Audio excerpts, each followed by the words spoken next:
In this lecture, I will teach you how to install WordPress on a web server. As recommended in this course requirements, you will be needing a web hosting attached to your domain and its cPanel details. If you don't have these, don't worry, in the next lecture, I will be teaching you how to install WordPress on a local server, which could be your computer. If you do have your domain and hosting ready but don't have access to your cPanel, you can simply ask your hosting company and they will provide you with it. Apart from these, we will be needing a WordPress download package.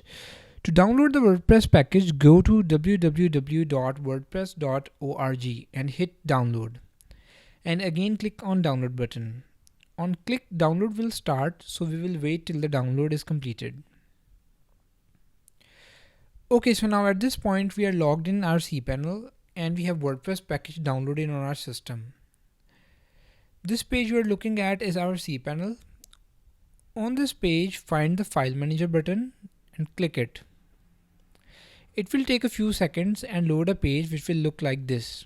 This is the area of your hosting where whichever file you place will show up when you run your domain. Okay, remember to make sure that you are in your public_HTML directory and the directory doesn't contain a website already, or it will be overwritten and deleted.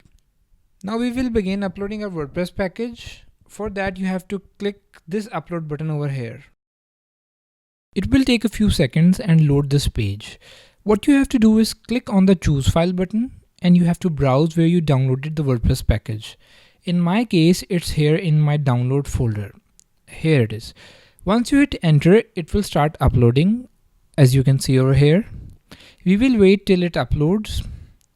Okay, the upload is complete, as you can see here. Now you have to just click on the go back button. It will take a few seconds and will take you back to the file manager. Here you will see this new zip file called WordPress-4.2.2.zip. This is our installation package which we just uploaded. Now what we have to do is extract this zip folder so we can get our installation files. To do that, all you have to do is click on this zip folder so it is highlighted, which means it is selected, and click this extract button.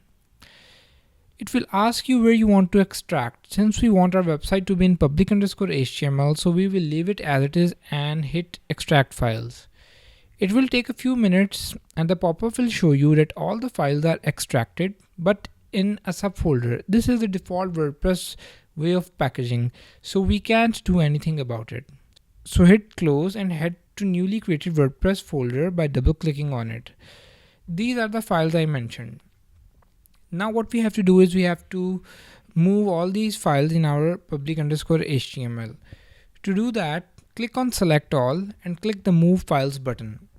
From the pop-up, all you need to do is remove this WordPress and hit move files. You see the directory is emptied now, which means all the files from this folder are moved to public_HTML folder. So we will head to public_HTML to confirm. Yeah, all files are here in their place.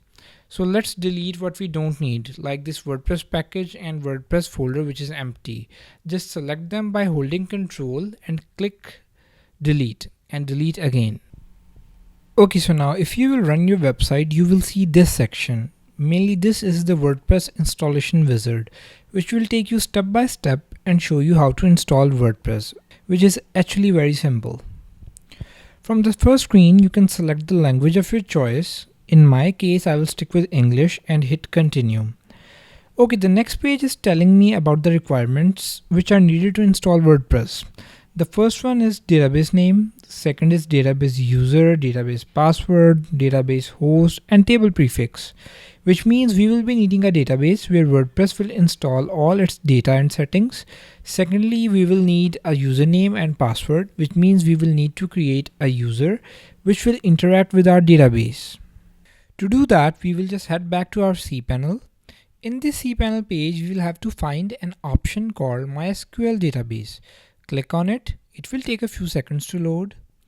It will show us a page like this. This is the area where we manage our database and the users which interact with our databases. So let's create our first database.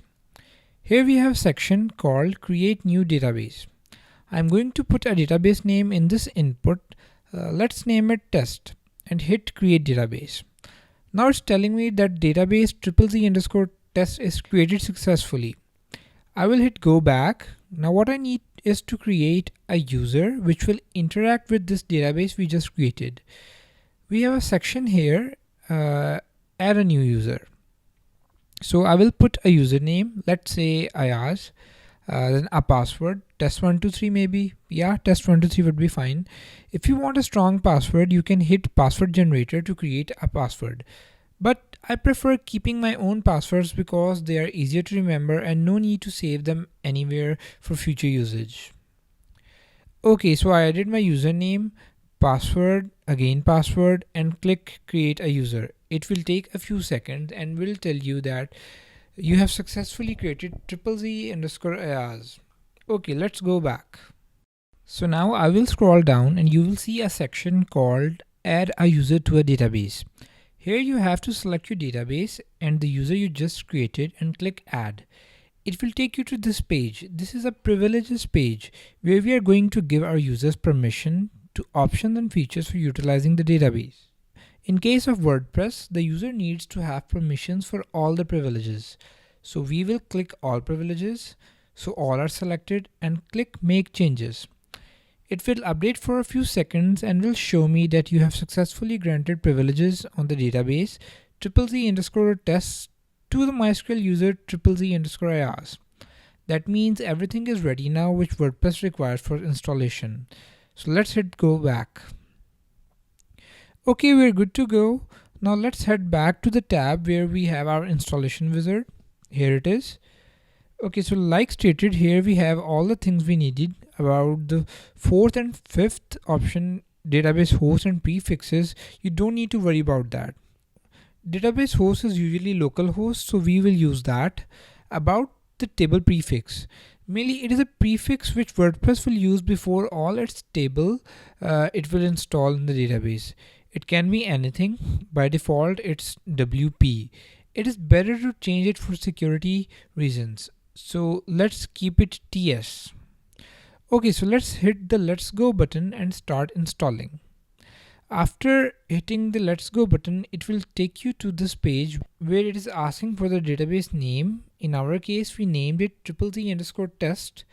Username was @z_Ayaz. Password was test123. Database host, like I said, by default is localhost, so we will use it. Okay, table prefix, we can change it to TS underscore and hit submit. Now it will check that all the information we provided is correct and is it making connection with the database.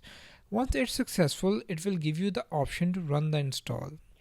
So to install, all we need to do is click run the install. Okay, so we are almost done with our installation. So this is our final setup page where we will name our website, create an admin user which will manage this WordPress site, and here we have the password for this user. Okay, so let's give it a name. How about test site 1? Okay, username, let's name it Ayaz, and password maybe test123, test123.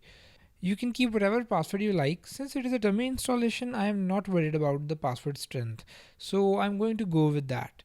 If you scroll a little below, you will see an option for email. WordPress will use this option to notify you for different things, so I will use my email. Okay, so now we have this last option. It's called privacy. If you uncheck this box, it means that search engines like Google, Yahoo, Bing won't be able to index your site in their database, and you won't receive any traffic from search engines. So I recommend that keep it checked. Click on install WordPress and we are done. Okay, that's all. We have our WordPress installed successfully. Okay, so now let me show you what our WordPress looks like. Okay, so this is how it looks like right now. This is the default WordPress theme. See here the site title we mentioned, test site 1, and this is all the dummy data from WordPress to get us started. Okay, the final thing, let me show you how to log into our WordPress admin. For that, in your domain URL, add /wp-admin in the end and hit enter, and it will take you to the login page. Let me show you. Here it is. Okay, it is showing my older password. Let me provide the new one, Ayaz, and the password was test123 and login. We are in the dashboard of our WordPress. You can see many options here which we will cover one by one in the coming lectures.